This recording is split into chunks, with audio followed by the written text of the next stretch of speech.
तो यहाँ से भाई हम चल पड़े फिर से कोरल आइसलैंड से पताया की और बहुत शानदार रहा जो कोरल आइसलैंड का टूर था। और वापसी स्पीड बोट से आप देखिए क्या शानदार व्यू है, व्यू देखिए आप क्या शानदार है। और स्पीड बोट से चलना बहुत ही मतलब एक अच्छा एक्सपीरियंस रहा हमारा।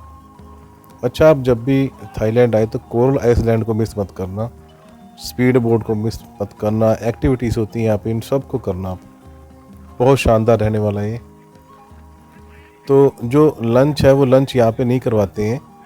अगर मान लीजिए आपने बुक किया है ना कुछ भी, तो लंच यहाँ पे नहीं करवाते। आप सामने का व्यू देखें क्या शानदार है, सामने का जो व्यू है बहुत शानदार है। और अच्छा, लंच इसलिए नहीं करवाते क्योंकि जब स्पीड बोट चलती है ना, तो ये समझ लीजिए कि बहुत ऊंची छलांग लगा के चलती है, इस वजह से स्पीड बोट पे खाना नहीं खिलाते ताकि वोमिटिंग ना हो। अच्छे पुल देखो आप, पुल क्या शानदार बना रखा है, मतलब एक छोटा सा ब्रिज सा बना रखा है। जब भी आप उतरेंगे, जब भी आप आएंगे ना कोरल आइसलैंड पे, तो आप ये समझना यहीं पे उतरेंगे आप। वैसे कुछ और भी रास्ते होते हैं लेकिन ये मेन रास्ते यहीं पे वो जो भी इनका स्पीड बोट से जब इनका जो वापसी करते हैं तो यहीं पे उतारते हैं। और ये हिल रहा है, देखिए हल्का हल्के से वाइब्रेशन। और यहाँ पे ना खंबे के बीच में लगा रखे और खंबे से इसको कवर कर रखा है ताकि जब भी कभी तूफान आए बहुत ज़्यादा तो ये एकदम से टूटे ना, यानी कि ब्रिज ख़राब ना हो। और अब हम चल पड़े हैं, मौसम बहुत शानदार, धूप बहुत तेज़ है। अच्छा, वहाँ पे भी धूप बहुत तेज़ थी और यहाँ भी बहुत तेज़ धूप है। ये सर्दियों का मौसम है। जैसे मान लीजिए अब दिसंबर में, इंडिया में से हम दिसंबर में आए थे तो इंडिया में तो बहुत ठंड थी। हमने सोचा भाई ठंड होगी, पर फिर भी हमने सारा मैंने सर्च किया वेदर वगैरह, तो मुझे वेदर बहुत शानदार लगा यहाँ का, लेकिन गर्मी है। और ये वहीं पे वापस आ चुके हैं पताया के, जो इनका एक एरिया बना हुआ जहाँ से पिक करते हैं, तो यहीं से आपको पिक करेंगे और यहीं भी आपको ड्रॉप करेंगे। तो आपने मिस नहीं करना। और अगर आप मान लीजिए, मैंने लास्ट वीडियोस बना रखी हैं कुछ, उन वीडियो में आप देख सकते हैं कि क्या क्या रीज़न है, क्या कैसे फ्रॉड से बच सकते हैं, ये सब चीज़ें हैं। और क्या क्या चीज़ आपको एक्टिविटी में करनी चाहिए। अब नहीं करनी चाहिए, करनी चाहिए वो आपकी बात है, लेकिन आपको करनी चाहिए। बिल्डिंग बहुत शानदार है, बिल्कुल पताया के सामने, सामने पताया सिटी का, वहाँ पे देखिए लिखा हुआ, बहुत शानदार, मतलब व्यू बहुत शानदार है यहाँ का। और फिर हम चल पड़े, ये मेट्रो स्टेशन है जो सामने है ना, यहाँ से आपको मेट्रो स्टेशन भी दिखता है, लेकिन मेट्रो हर जगह नहीं चलती यहाँ पे, और कुछ कुछ जगहों पे मेट्रो चलती है। ये सामने बहुत बड़ी बिल्डिंग और ये घंटा घर बना रखा है सामने, बहुत शानदार व्यू है। और बस अब हमें यहाँ से, हमारा जो टाइमिंग है वो लंच की शुरू हो चुकी है। हम इस टाइम 3 बज चुके हैं, 3 बजे का टाइम हो चुका है इस टाइम। और अब हम चल पड़े हैं लंच करने के लिए, जो क्योंकि जब आप ये बुक करते हैं ना पैकेज, तो इस पैकेज के अंदर ही आपको ये मिल जाता है लंच। और लंच इंडियन होता है, अगर आप करना चाहें तो इंडियन लंच होता है, वेज नॉन वेज दोनों ही होते हैं। और लंच ठीक होता है, अच्छा होता है, मतलब कि अच्छा। ये जो रास्ता है, ये रास्ता सीधा जो होटल है उस साइड जा रहा है। और मैं आपको एक और चीज़ बताता हूँ यहाँ पे, जैसे मान लीजिए कुछ कंट्रीज़ में तो जब आप जाते हैं ना, तो जब आप ड्राइव करते हैं, एक तो यहाँ की खासियत ये है कि 120 किलोमीटर की स्पीड दे रखी है उन्होंने, आप 120 की स्पीड पे चला सकते हैं। दूसरी बात, जो स्टीयरिंग है वो इंडिया में जैसे अपनी गाड़ी होती है ना राइट साइड, बिल्कुल राइट साइड ही होता है वो, और कुछ जगहों पे लेफ़्ट साइड होता है। जैसे हम वियतनाम में गए थे तो वियतनाम में तो लेफ़्ट साइड था, लेकिन यहाँ पे राइट साइड है।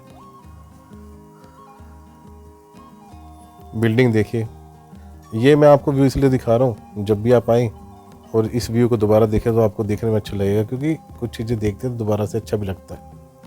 और जगह ये टुक टुक है, ये यहाँ बहुत फेमस है टुक टुक। और बहुत ऊंची बिल्डिंग है, बहुत शानदार, लेकिन क्लब बहुत ज़्यादा है यहाँ पे। जब भी आप जाएंगे तो आपको दिखेगा कि हर साइड में ना क्लब बने हुए हैं, हर साइड में। कोई ऐसी जगह नहीं होगी जहाँ आपको क्लब ना देखने को मिले।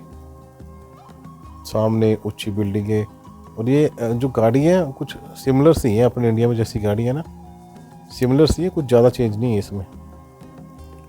ये देखिए टोयोटा, ये सब इसूज़ू, ये सारी इंडिया के इस तरह ही गाड़ियाँ बनी हुई, लेकिन इसमें थोड़ा सा फ़र्क ये देखने को मिलेगा आपको यहाँ आपको गाड़ियाँ 99% ऑटोमेटिक ही मिलेंगी, सिर्फ 1% शायद होंगी जो अब मैनुअल होंगी, लेकिन आपको 99% आपको ये गाड़ियाँ ऑटोमेटिक ही मिलने वाली हैं।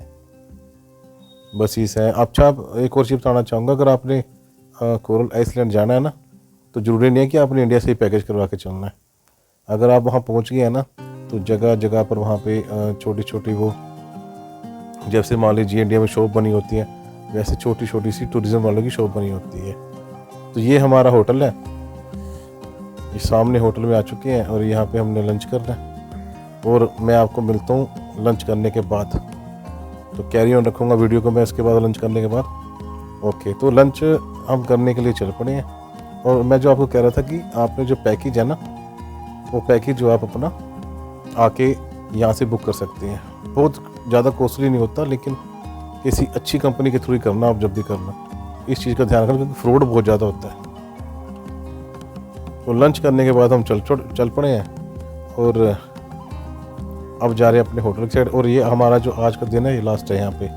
और ये जैसे अपने इंडिया में मार्केट लगती है ना, जैसे वेजिटेबल की मार्केट लगती है जगह जगह पर, तो ये ऐसे यहाँ पे मार्केट लगती है। पर यहाँ पे एक चीज़ है, अगर मान लीजिए आप थोड़े ज़्यादा दिन के लिए रुकते हैं, तो मोस्टली लोग क्या करते हैं कि अगर वो ऐसा होटल लेते हैं जहाँ पे उनको खुद बनाने की होती है, जैसे फैसिलिटीज़ होती है, तो वो सब्ज़ी वगैरह बाई कर लेते हैं। तो यहाँ पे आपको बहुत ज़्यादा इंडियन दिखेंगे इस मार्केट, जो मैंने आपको मार्केट दिखाई थी। तो इसमें एक चीज़ ध्यान रखना कि बहुत ज़्यादा यहाँ पे कॉस्टली लगाते हैं इंडियन को देख के। कुछ इंडियन ऐसे भी यहाँ पे जो महीना महीना रह के जाते हैं, वो शॉपिंग करते हैं वेजिटेरियन की, वेजिटेबल्स की शॉपिंग करते हैं, तो उनको बहुत ज़्यादा महंगा लगाते हैं। उन्होंने मुझे बताया था कि जो आपने है जब भी सब्ज़ी लेनी है तो बार्गेनिंग करना, बहुत सस्ती सब्ज़ी मिल जाती है। अगर आप बार्गेनिंग नहीं करते तो महंगी मिलेगी आपको। तो होटल हमारा बिल्कुल नज़दीक ही रह चुका है और जो जो मेन बातें थी कुछ मैंने आपको बताई हैं। और कोई भी आपका कुछ क्वेश्चन हो वो आप पूछ सकते हैं ईज़िली। मैं आपको जो भी होगा इन्फॉर्मेशन मैं आपको ज़रूर दूंगा। आप कमेंट कर सकते हैं कुछ भी पूछना हो आपने। और इसके अलावा मेरा इंस्टाग्राम आईडी है जस्सी बैकपैकर व्लॉग्स के नाम से, आप उसको भी कर सकते हैं।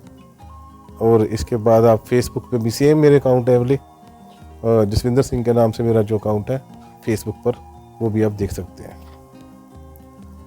और ये मैं आपको इसलिए दिखा रहा हूँ कि जो वीडियो बना के कि हमारे मन में होता है ना कि कैसा दिखता है वहाँ की जो जगह है, कैसे दिखता है वहाँ का देश, तो इस तरह का दिखता है। अच्छा, यहाँ में फ़र्क क्या है और हमारे इंडिया में जो ट्रैफिक की बात करें तो क्या फ़र्क है? रूल बोल सकते हैं यहाँ पे ट्रैफिक के।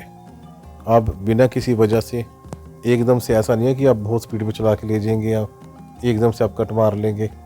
अच्छा, एक और चीज़ देखो, बिल्कुल सेम वही चीज़ है कि जाते हैं लेफ़्ट से और आते हैं राइट से। देखिए, आ रहे हैं राइट की साइड से और जा रहे हैं लेफ़्ट की साइड से। कहने का मतलब ये है, अगर स्टीयरिंग आपका राइट में होगा तो आपको यूँ ही जाना पड़ेगा लेफ़्ट से, और अगर लेफ़्ट में होगा तो आपको राइट से जाना पड़ेगा। इस चीज़ का हमेशा ध्यान रखें। और ये ही मेन चीज़ की अगर होना, अभी देखिए यहाँ पे ज़ेब्रा क्रॉसिंग नहीं थी, इसने एकदम से क्रॉस कर लिया। अगर कोई पुलिस वाला देखेगा ना इसको, तो इसको चालान काट देगा इसका। ये भी यहाँ पे बहुत सख्त रूल है।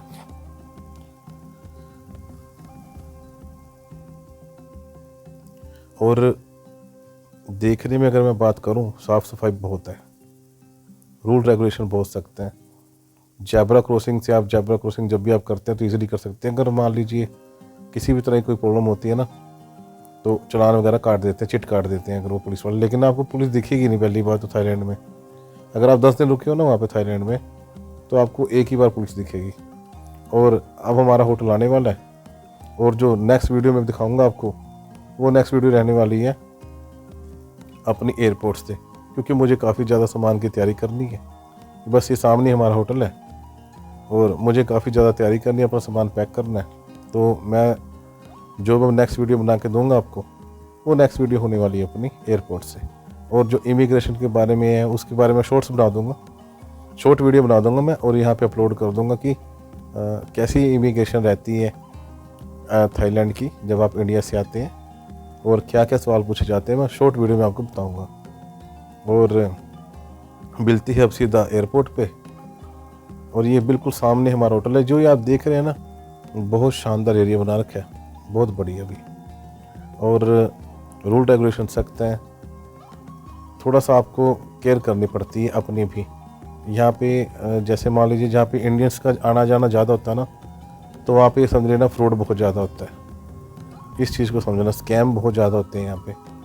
स्कैम होने का कारण भी है, लोग एकदम से ही दूसरे पर विश्वास कर लेते हैं। जब भी आप बाहर जाएं तो एकदम से विश्वास मत करें, वो राइट नहीं है। गाड़ियाँ देखिए, गाड़ियाँ सेम सी गाड़ियाँ, कुछ ज़्यादा फ़र्क नहीं है। और मिलते हैं नेक्स्ट व्लॉग में।